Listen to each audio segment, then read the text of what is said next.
All right. As before the speaking of computers, before this little computer cut out, you were talking about your discomfort with computers as a medium. Yeah, and I look at a lot of computer work today, and it just seems like it's too homogenized in some sense. Now, some people might come in here and find that this is the best in show. They're just really attracted to this.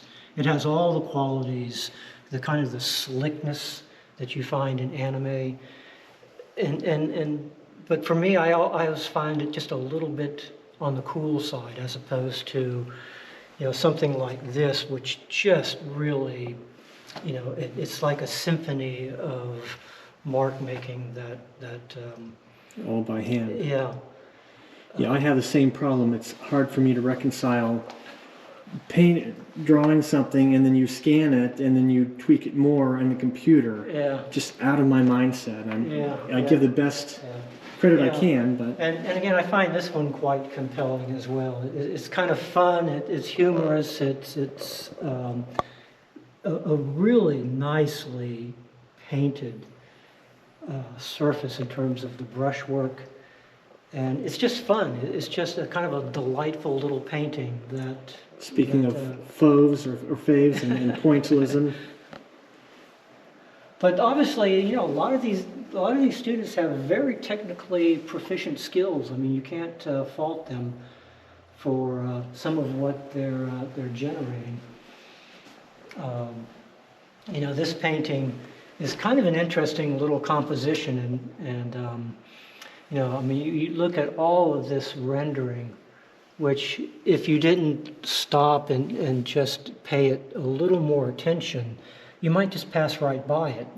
Because I think what you do is you first initially see this thing, and maybe you look at that and go, that doesn't look as interesting as I want to spend any time. But then you start looking at these other areas, which just have this wonderful kind of rendering of space.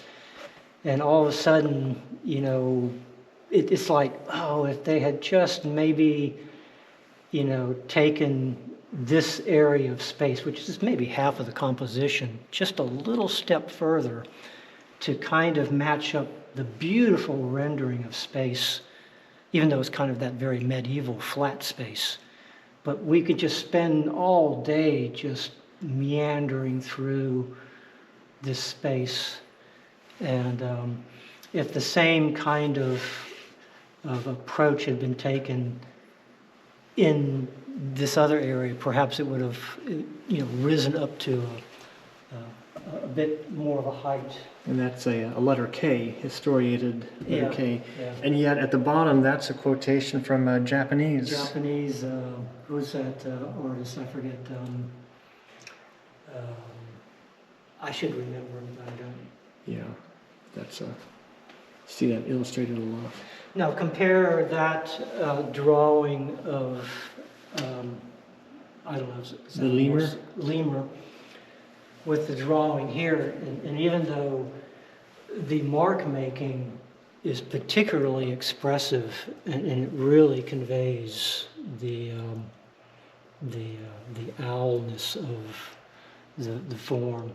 In my estimation, the difference becomes leaving this white background in contrast with the lemur having that deep, rich black background, and how that sets the figure off.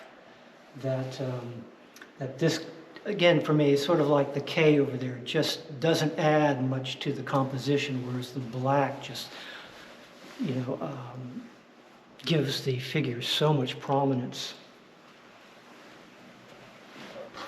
Kind of thing you sort of expect in a high school class, dripping eyeballs, and it's a fun painting.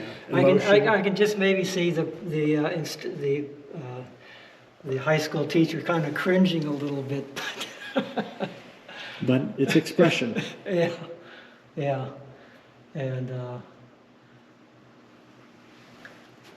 Lordy only knows. And finally, I think this one would probably catch almost anybody's attention. It's almost The difference between illustration and, I hate to use the word art, but I think it was Norman Rockwell that basically was questioned by an art critic that, oh, all these people are poo-pawing your work as illustration, and I see it more as art. And Norman Rockwell goes, well, no, I'm an illustrator and I make illustrations. I don't pretend to make art. I make illustrations. That's my job. And so to call somebody an illustrator is not a pejorative slam. I mean, it's just what they do. And so for me, this comes very close to that borderline between is it an illustration or is it something that we have a hard time defining as art? You know, when you say something is art, that's almost like saying something meaningless, because the definition of art is just so broad and over-expansive.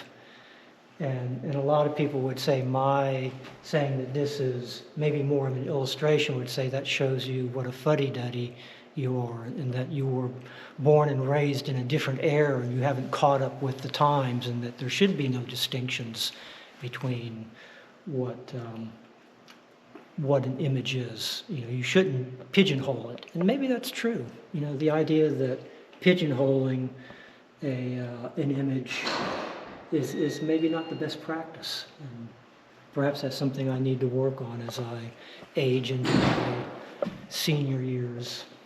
I recognize that as Cruella de Vil from the Disney movie a couple years ago. Okay. But the art's modified a little bit. I don't recall her eyes being red, and there's that sort of... I mean, it's a striking image. Yeah.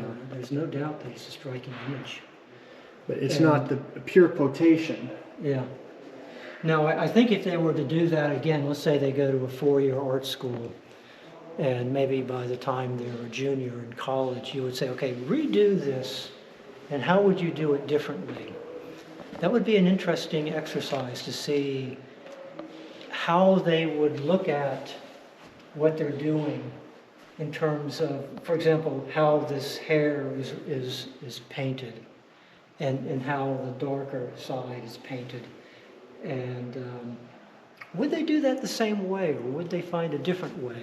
And after finishing it and they compared it, would they say, well, I like both equally? Or would they say, well, actually, the one I did in high school really does show maybe a little, I don't want to use the word immaturity, but a little less kind of skillful practice of kind of painting of the kind of the textural substance of the subject.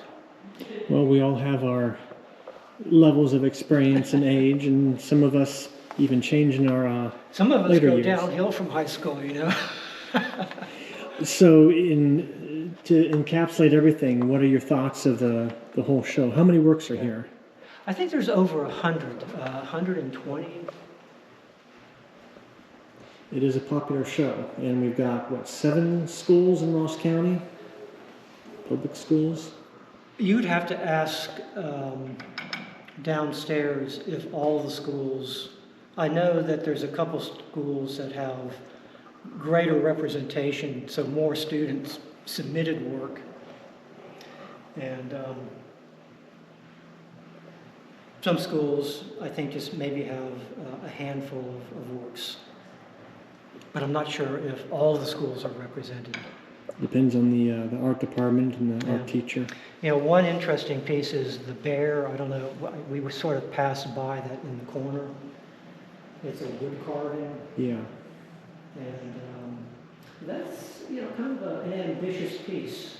You know, I'd like to know more of the history behind, you know, who did that, and, you know, did they do that in class, and you know, what kind of tools did they use?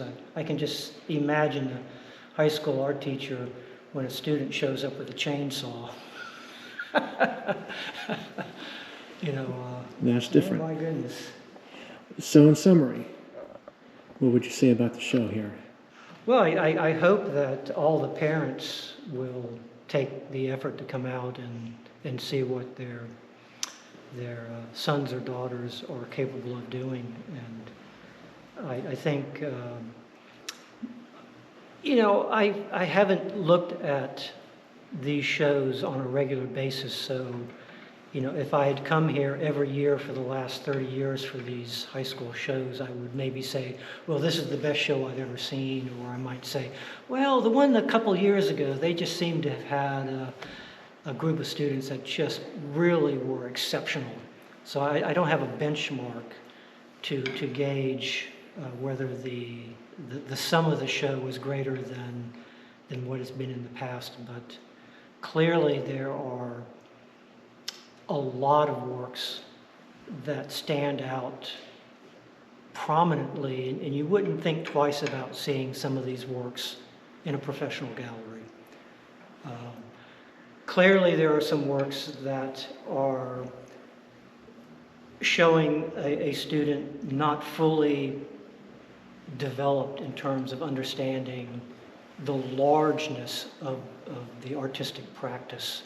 And so their work just looks a little immature or a little bit, I hate to use the word half-baked, but that's a word I use when I'm teaching, when a student brings in something that's maybe not fully completed, it's not fully resolved. And it's like, you know, taking a baked potato out before it's finished. It's not that appetizing as it is when it's fully baked, and it just has more of the flavor and texture that you'd expect in a baked potato. That's to be expected from high school age kids. Absolutely, absolutely. And I don't think there's a single work that I would be embarrassed if I were a high school teacher to have in the show. Like, oh my, they wanted to show this. And so, you know, all of the work, in my estimation, clears that bar of being illustrative of what we want to see in students, whether they bring more experience or less experience into the classroom. So we will have to wait until Thursday evening to see your final awardings. Mm-hmm. And as I've walked around, there's a few pieces that I'm going, oh gosh, should I put them back in the running? Or, you know, to say that there's more pieces in here than there are awards that I would give an award to is an understatement. All right. Well, Dennis Deane, partly retired art teacher at OUC. And it was great getting up with you, Kevin, and let's hope that, are you going to be here for the opening? Or? As I like to say, if you feed me, I'll give you good stories, so yes. Okay, we'll see you then. All right, thank you very much. Okay.